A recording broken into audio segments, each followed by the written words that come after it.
can't believe it's a year since I was last here at a Bushcraft show. How many was at the last one? Many. And how many attended this lecture? And you come back for more. Well done. Okay, I was born in London. Oh, I must tell you first, the older I get, the better I was, okay? So you bear that in mind. Okay, born in London 1940, and I was brought up, our playground was bomb buildings. And there was a great playground, but unfortunately walls used to come tumbling down, buildings collapsed, and kids were dug out with monotonous regularity, you know. Dangerous place. And our favourite place to play was Elmstead Woods, about 3 miles away. Just a small wood. And we used to go over there whenever we could, climb the trees, tracking, build dens, you know, regular stuff. But unfortunately, coming from an estate, if another estate was over there, it turned into jungle warfare. And I thought, like, looking back on my career, I probably had more battles in Elmstead Woods than I ever did in Malaya and Borneo, you know. I joined the Army 17.5 Parachute Regiment. After 1 year, I joined the regiment and first deployed in the Far East, tropical rainforest in Malaya. And at the time, was chasing like CTs, Chinese terrorists. And deployment was 14 days rations. So we used to go with 14 days and get resupplied from the air if weather allowed. Now, as a young kid, a growing lad, I was always hungry. And if you put 14 days supplies on the table, you see what a mountain it is, you quickly realise you can't carry a great deal of food.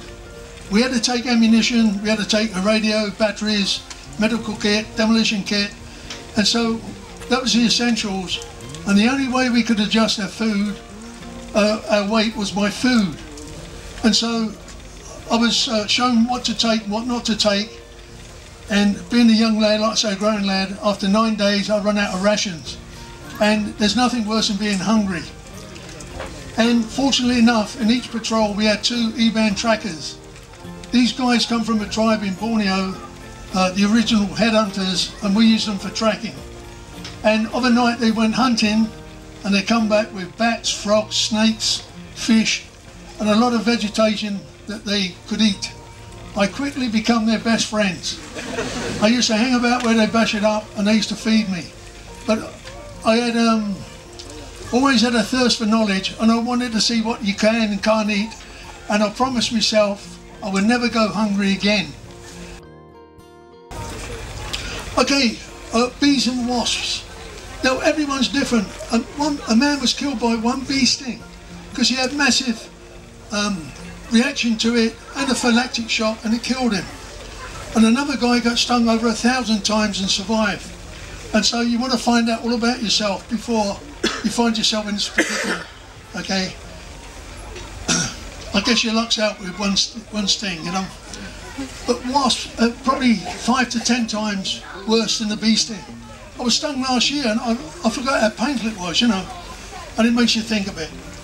But again, in the Far East, we bashed it up this night. 2 of us in hammocks over here.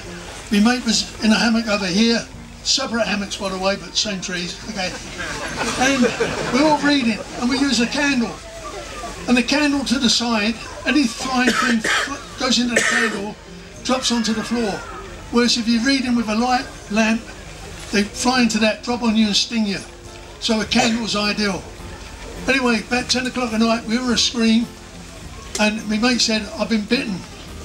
Because we can't stop laughing, called him a big Jesse because he's really complaining, you know. He's on about moving, we said, oh, leave it.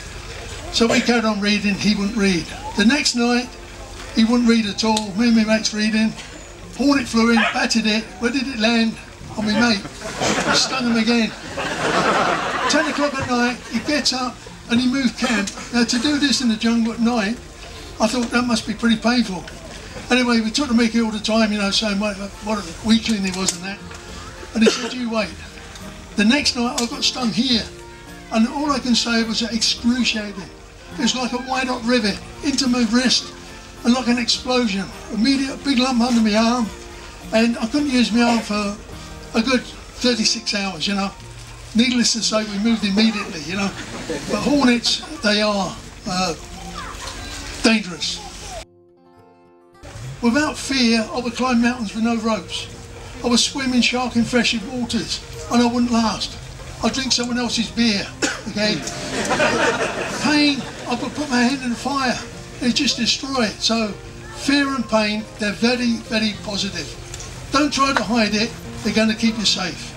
They are survival instincts. What fear does is tells you, if I've got to do something and I've got that feeling, am I up to it? Okay, what are the consequences? And it makes me think twice. Have I got the skills? Have I got the correct equipment? And people who go skydiving, climbing, swimming, you think, oh, they're frightened of nothing. Inside, they've got the same feelings.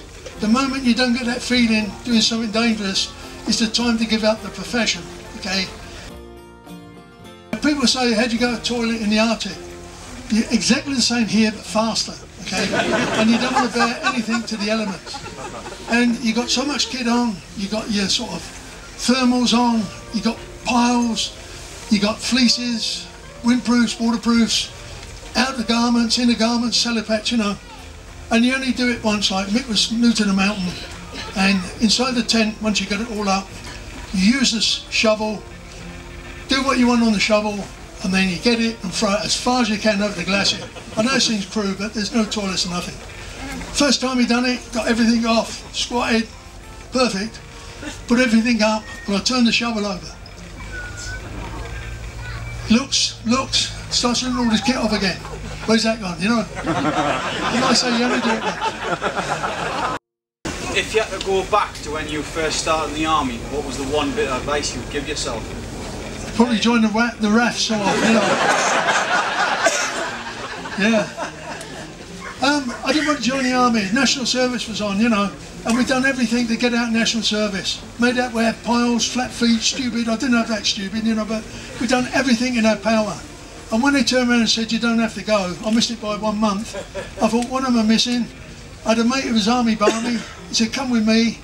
I went with him, and next thing, I'm in the army. He lasted 2 weeks. I lasted 27 years and 55 days, you know. What I would change?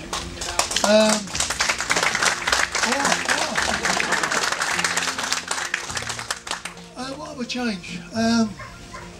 I never look back, quite honestly.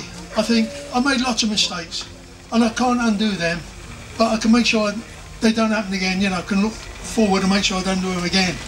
But you do make mistakes, and like I say, make mistakes while you're being trained before you actually need it, you know, for real. And the man who never made a mistake, he never made anything. Okay, let's have a big round of applause for Lachlan.